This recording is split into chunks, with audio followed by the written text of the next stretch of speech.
त्रिपुरा में यूं तो मैं पहली बार आया हूं, लेकिन त्रिपुरा का मुद्दा दिल्ली में चुनाव आयोग में पिछले 2 महीने में 2 बार गए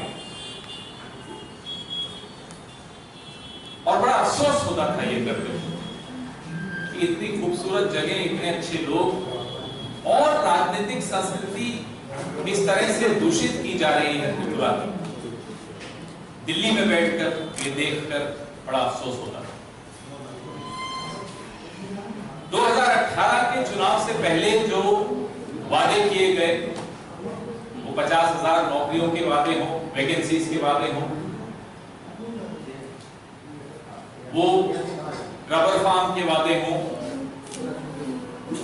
वो इंफ्रास्ट्रक्चर हब बनाने के वादे हों, कोई एक वादा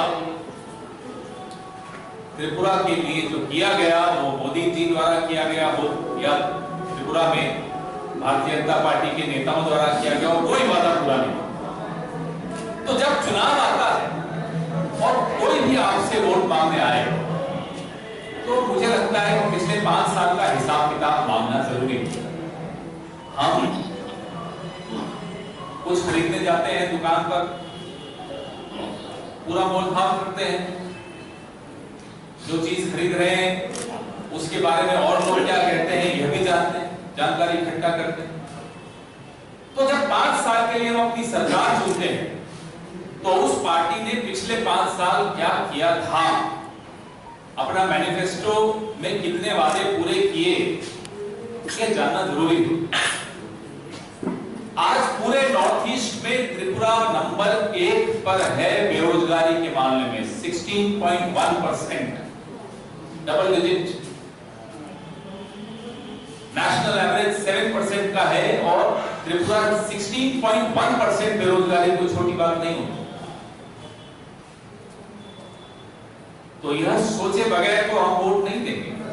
यह जानना जरूरी है कि इस स्थिति में हम कैसे आए। पूरा विश्व देखता है कि भारत एक नौजवान देश है, यहां सबसे ज्यादा जवान, और नौजवानों की हमने क्या हालत कर दी बेरोजगारी से, यह भी पूरा विश्व देखता है। व्यापार के नाम पर क्या हुआ यहां? क्या कोई नई इंडस्ट्री आई जिससे रोजगार प्राइवेट सेक्टर में आ सके? नहीं है। और मध्यम दर्जे के उद्योग होते हैं वो बंद होते चले गए। पॉलिटिकल वायलेंस, राजनीतिक हिंसा के विषय में मैंने शुरू से ही अपनी प्रेस वार्ता उसी से शुरू की। लगातार रिपोर्ट्स आती हैं, हमारे वर्कर्स पर हमले हो रहे हैं, हमारे अजय कुमार पर, सरिता जी पर, सब पर हमले हो रहे। और जब हम चुनाव आयोग के सामने बैठे दिल्ली में, उन्होंने भी अफसोस जाहिर किया कि हाँ ये गलत हो रहा है। त्रिपुरा ऐसा है नहीं, त्रिपुरा के लोग ऐसे नहीं है, त्रिपुरा की ऐसी संस्कृति नहीं है। ये संस्कृति थोपी जा रही है भारतीय जनता पार्टी द्वारा त्रिपुरा को। 7th पे कमीशन का क्या हुआ, हम ये जानना चाहते। यह भी एक वादा किया था ना। Where is the 7th pay commission? Where are the 50,000 vacancies? आप 5 साल पहले जो वादे कर गए थे, अब आप किस मुंह से वापस वोट मांगने आएंगे? हम मोदी जी से और अमित शाह से ये जानना चाहते हैं, नड्डा जी से यह जानना चाहते हैं। अगरतला की सड़कों पर जहां देखो बड़े बड़े पोस्टर लगे हुए हैं, मोदी जी मुस्कुरा रहे हैं, नड्डा जी हंस रहे हैं। महंगाई की क्या हालत, आपके चेहरे पे मुस्कान आ कैसे रही? पेट्रोल की कीमत, गैस सिलेंडर की कीमत, खाने के तेल की कीमत, और फिर भी आप मुस्कुरा रहे हैं। त्रिपुरा के साथ धोखा हुआ, त्रिपुरा के नौजवान के साथ धोखा हुआ है, त्रिपुरा की महिलाओं के साथ धोखा हुआ है, और इस धोखे का बदला त्रिपुरा लेगा, शांति से लेगा, वोट डालकर लेगा। त्रिपुरा के लोगों को डराया जा रहा है, त्रिपुरा के वोटर को डराया जा रहा है। त्रिपुरा का वोटर डरेगा नहीं, घबराएगा नहीं, वो बदलाव के लिए वोट देना चाहता है, वो बदलाव के लिए वोट देगा। और जब नतीजे आएंगे, ये जो पोस्टर पे मोदी जी और नड्डा जी और अमित शाह मुस्कुराते हुए दिख रहे हैं ना, ये मुस्कान दूर हो जाएगी। अगले 5 साल हमारा वादा है कि त्रिपुरा के लोगों के चेहरे पर मुस्कान हम वापस लाएंगे।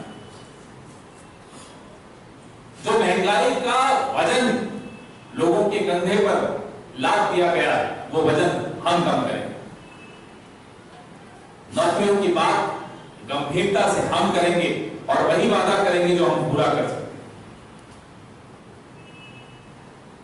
अब भारतीय जनता पार्टी का कोई भी नेता दिल्ली से यहां आए तो आपसे ये उम्मीद करूंगा कि सवाल जरूर पूछिएगा, 7th पे कमीशन के सवाल पूछिएगा, 50,000 वैकेंसीज के सवाल पूछिएगा, पेट्रोल, गैस सिलेंडर, खाने का तेल, ये सवाल पूछिएगा। दाएं बाएं देखना शुरू कर देंगे, उनके पास जवाब नहीं। और क्यों त्रिपुरा में सांप्रदायिकता फैलाई जा रही है, क्यों एक को दूसरे से लड़ाया जा रहा है? क्योंकि उनके पास जवाब नहीं है आपके सवालों के। इसलिए आपका ध्यान बांटा जा रहा है, इसलिए आपको आपस में बांटा जा रहा है। त्रिपुरा का एक इतिहास रहा है आपस में प्यार से रहने का।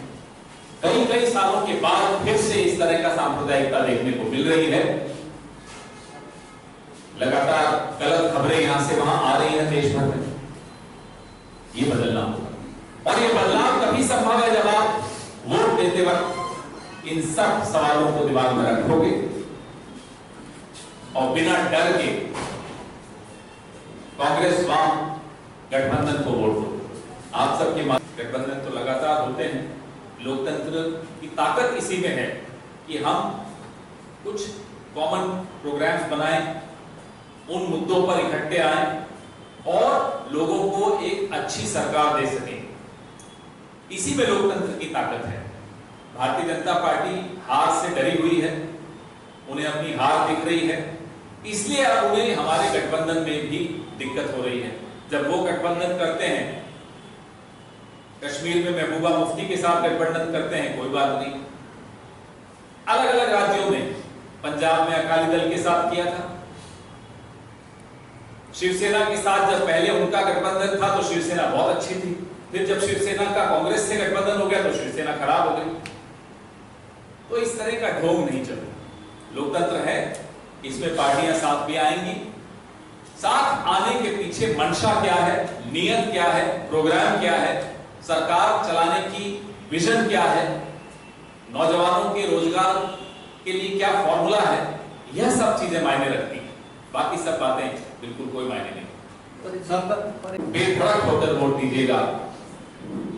किसी की इतनी हिम्मत नहीं है कि आपका हाथ रोक सके या आपका वोट देने से आपको रोक सके। आपके सवालों का स्वागत है कि किस तरह से भारतीय जनता पार्टी को त्रिपुरा से बाहर किया जाए। उन्हें सब पर भरोसा है, भारतीय जनता पार्टी पर भरोसा है।